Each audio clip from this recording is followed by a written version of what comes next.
എല്ലാ കേക്കിനും ബേസായിട്ട് യൂസ് ചെയ്യാൻ പറ്റുന്ന ഒരു വാനില സ്പഞ്ചിൻ്റെ വീഡിയോ കണ്ടാലോ നമുക്ക്.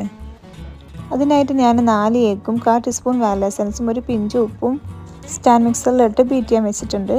ഡ്രൈ ഇൻഗ്രീഡിയൻസ് ആയിട്ട് 1 കപ്പ് മൈദയും 1 ടീസ്പൂൺ ബേക്കിംഗ് പൗഡറും 1/4 ടീസ്പൂൺ ബേക്കിംഗ് സോഡയും 3 തവണയായിട്ട് അരിച്ചെടുത്ത് ഞാൻ ഇവിടെ മാറ്റി വെച്ചിട്ടുണ്ട്. കേക്ക് ടിന്നിൽ ബട്ടർ പേപ്പർ വെച്ച് അതും ഒരു സൈഡിൽ മാറ്റി വെച്ചിട്ടുണ്ട്. ബീറ്റ് ചെയ്യാൻ വെച്ച് നന്നായിട്ട് പൊങ്ങി വന്നിട്ടുണ്ട്. ജസ്റ്റ് ഒന്ന് പൊങ്ങി വന്ന 1 കപ്പ് ഷുഗറും കൂടി ആഡ് ചെയ്യണം. അത് വീഡിയോ എടുത്തപ്പോൾ കട്ടായി പോയതാണ്. ലാസ്റ്റ് 2 ടേബിൾ സ്പൂൺ സൺഫ്ലവറും കൂടി ആഡ് ചെയ്തിട്ട് ബീറ്റർ ഓഫ് ചെയ്യാം. പിന്നെ അരിച്ച് മാറ്റി വെച്ചത് കുറച്ചായിട്ട് ഇട്ട് മിക്സ് ചെയ്തെടുക്കുക. നിങ്ങൾ ബിഗിനേഴ്സ് ആണെങ്കിൽ ഒരിക്കലും ഒരുമിച്ചിട്ട് മിക്സ് ചെയ്യരുത്. 3 ബാച്ചായിട്ട് ഇട്ടിട്ട് വേണം മിക്സ് ചെയ്യാൻ. ഞാനിവിടെ ഒരു വിസ്ക് കൊണ്ടാണ് കേട്ടോ മിക്സ് ചെയ്യണത്.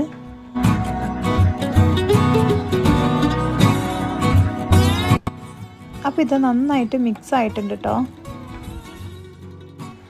അപ്പോൾ ഇതാണ് കേട്ടോ ഇതിൻ്റെ കൺസിസ്റ്റൻസി.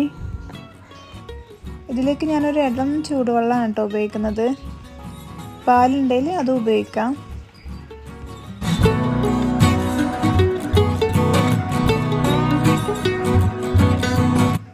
അങ്ങനെയെല്ലാം നന്നായിട്ട് മിക്സ് ചെയ്തതിന് ശേഷം ഞാനിവിടെ 2 6 ഇഞ്ചിൻ്റെ ടിന്നാണ് എടുത്തിട്ടുള്ളത്.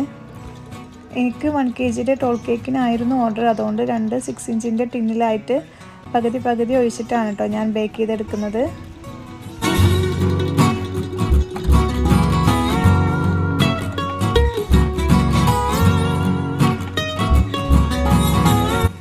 പിന്നെ ഒരു സ്റ്റിക്ക് കൊണ്ട് ജസ്റ്റ് ഒന്നിങ്ങനെ ചെയ്ത് കൊടുക്കുക. എന്നാൽ എയർ ബബിൾസൊക്കെ ഒന്ന് പൊട്ടിപ്പോകാൻ വേണ്ടിയിട്ടാണ് കേട്ടോ.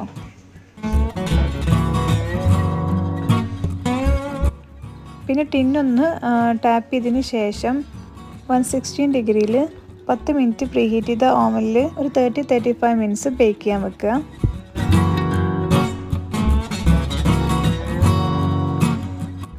അപ്പോൾ നമ്മുടെ വാനില സ്പഞ്ച് എനിക്ക് 30 മിനിറ്റ്സിൻ്റെ ഉള്ളിൽ ബേക്ക് ചെയ്ത് കിട്ടിയിട്ടുണ്ട്.